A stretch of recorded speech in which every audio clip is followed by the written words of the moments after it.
Hey YouTube, this is Charlie here, back for another video. Got a real good topic today. I want to discuss, should you build backlinks to your authority website? It's a question I've been kind of seeing come across the community a lot lately, with websites being penalized from the recent December algo update by Google. People are wondering, is this backlink based? Is it not? What's going on? So on my journey to building authority websites, I've had to, ask myself this question a lot. I've kind of went both ways on it in different scenarios, but from my experiences, I'm looking forward to sharing my answer today. And I also want to see what you guys think. So make sure you leave a comment to let me know, do you build backlinks to your website and what type of things have you seen? So first off, let's start, what is a backlink? Simple definition from Google. A backlink is simply a link from one website to another. Google uses backlinks as a signal to tell them a website deserves a thumbs up or a vote of confidence or trust in their opinion. So when websites have more backlinks, more people on the internet are saying, okay, this is a trustworthy website that is a relevant topic to what we're talking about on our site. And high quality backlinks can help increase the site's ranking and make that site more visible in the search engine. So backlinks work. Backlinks always been part of Google's algorithm. The weighting on different types of backlinks, whether it's niche relevant, the different type of link, that's always changed and that's still changing. And that's something, you don't really want to guess what Google's looking to do next, but backlinks do work. It's a vote of confidence to another website. We see it work time after time. Just want to kind of start off the definition off the bat. Backlinks do work, and this is just another graph showing the proof behind that. So the top 10 searches in Google, the top 10 results that pop up, this is a chart to show the impact that backlinks have on those ranking positions, right? Now, you kind of think of this in two ways. Okay, sites with a lot of links, a lot of trust, a lot of authority, they're ranking in the top 10.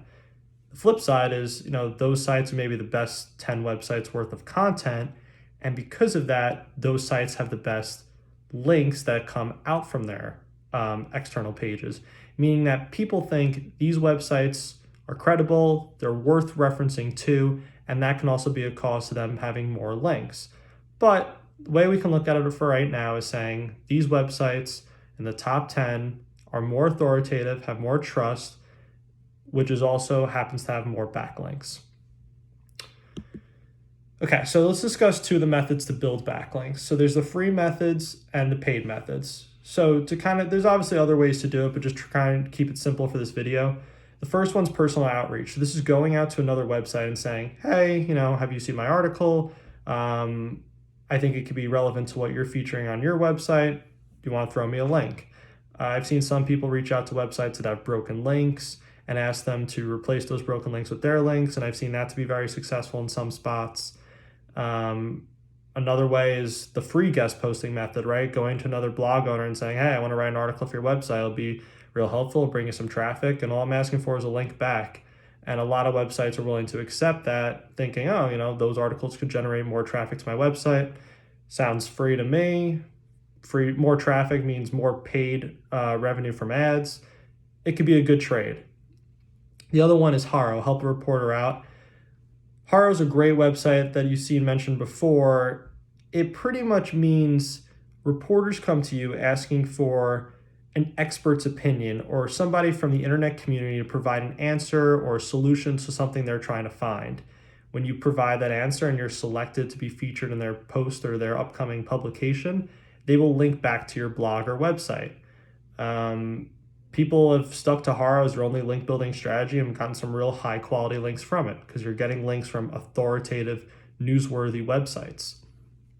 Now, the other side of it is paid methods, right? Paid methods can be broken down in a few ways. So the first one's buying guest posts directly from a site owner. So that's part of the personal outreach where you're going to a website owner saying, hey, can you put your link on my website? Can I write an article for your website? I'll pay you to have that article on your website, right? So that's the paid version of personal outreach. The other side to it is saying, okay, let me go to an SEO agency, an SEO service with credibility, building links and say, here's X amount of dollars, go get me some relevant links on websites that are related to my niche. And those can be very costly. It's a big business. And sometimes we question what services actually work and which ones don't. My last one I have here is hire a virtual assistant to lead the outreach efforts. What I mean by that is just having somebody that you pay on your books to do the free methods, such as Haro, personal outreach. That still costs you money. It may be free way to get links, but just for the effort and the time of humans going in and saying, hey, can we get a link for this website? That costs money. Now, how much do quality backlinks cost? So I usually think the quality backlinks in this day and age, and a lot of people agree with this, is niche edits and guest posts. Niche edits, also known as curated links, means it's a placement of your link on a website that's already had a published piece of content. So it could be going to a website that maybe has an article from 5 years ago, 3 years ago, and inserts your link on that existing article.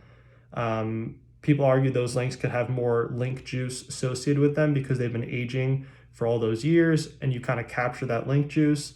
The flip side to that is it kind of looks a little sketchy to Google, because if you're all of a sudden pumping out 20, 30, 50 niche edit links, how are you randomly getting your website featured 50 different times on articles that were published, maybe 3 or 5 years ago? So that could be the concern there.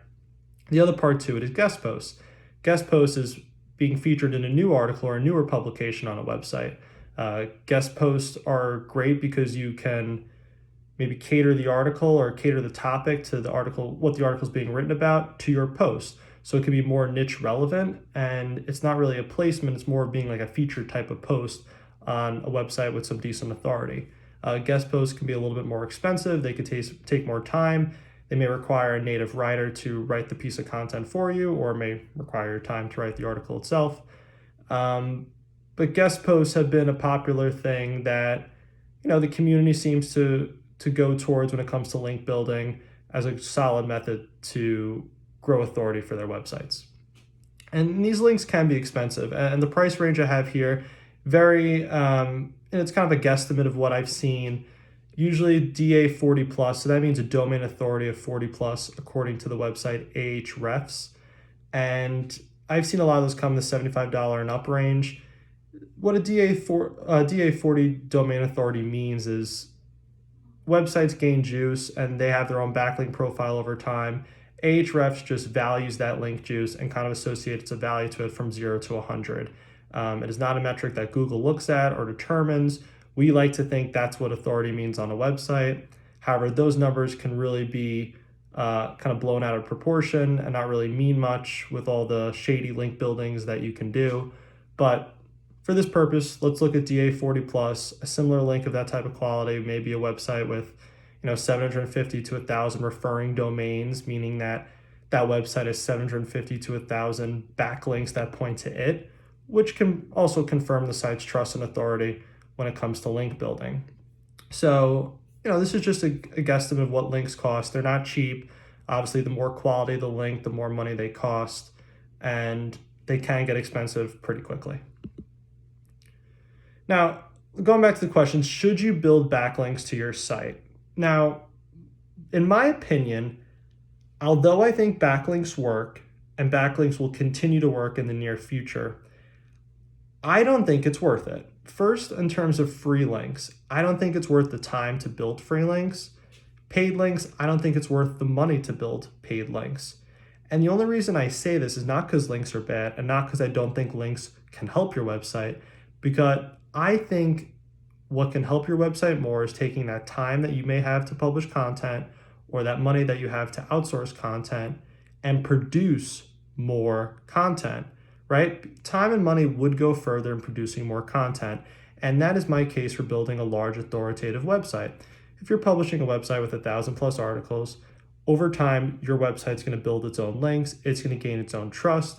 Keywords are going to be ranking at a very fast rate in Google. Why spend money on building just a couple backlinks? Those smaller backlinks may not really make the big difference in building that website's authority, right? If I have a website with 1,000 plus articles and somebody wants to build 10, 20 links to it, that's going to be pretty expensive. And I don't really think that's going to move the needle for a large website with 1,000 articles. Let's think about this a little closer with some numbers. If I have $1,000 budget for backlinks, I could buy roughly 12 high quality DA 40 plus niche edits, right? And I use this example because these are things I've done in the past and I've kind of seen the impact of what those links have. So $1,000 budget for backlinks, as much as $1,000 seems like a lot of money, it's really not a large budget for SEO online internet marketing. It's enough to maybe get things going, but it's definitely not an amount of money that can change your website's profile in terms of higher authority for a ton of backlinks. I mean, 12 backlinks, it's great, it's a good start. It's not going to really change your whole business. But if you took that $1,000 and put it towards content, you could get 50,000 word articles, right? Obviously, you can do this several different ways. You could say 50 1,000 word articles. You could even say 10 5,000 word articles, right? Go for some really big, larger pieces of content, maybe something a little more detailed and helpful to your users on your site. Now, let's say those 50 articles get a conservative 200 page views a month, right? So take those 50 articles, target some really low competition keywords, keywords that you can rank for and rank for easy, right? Minimal content, answering maybe a simple question, something that can fly up to the top 10 positions of Google rather quickly. At 200 page views a month, that would bring you 10,000 page views extra to your website, right? If we apply a $20 RPM, revenue per mil for just ads, right? Disregarding affiliate networks, disregarding even Amazon affiliate right now, $20 RPM plus 10,000 page views is an extra $200 a month of additional income, right? This is for 50 articles. You're going to spend $1,000 on backlinks. Why not take that $1,000 for content and go make a 20% return on it in a month? Obviously, there's risk. Nothing's guaranteed. But that seems like a better trade-off to me. Not only are you building money for content, those pieces of content can drive traffic from other websites on the internet through the use of backlinks. In other words, if someone thinks that piece of content is so useful, that might be a natural way to organically build backlinks. And if you think 1,000 word articles won't really bring you natural backlinks, then go the other route. Do 10 5,000 word articles and provide maybe more in-depth, helpful pieces of content, include some charts, diagrams, answer hard questions, maybe even do a case study in the article, and that might bring some traffic in, which can be really exciting. I do want to say, my conclusion here is links do work, and I think they will continue to help a website build authority. But my point is that if you have that time and money that is valuable to you, which we all value our time and money, I think it's worth taking that time to write your own articles or taking your money to outsource and publish more content rather than building backlinks. Backlinks is not a one-time thing. You don't just send 20 links to your website on one random Friday and your website's going to gain authority and take off.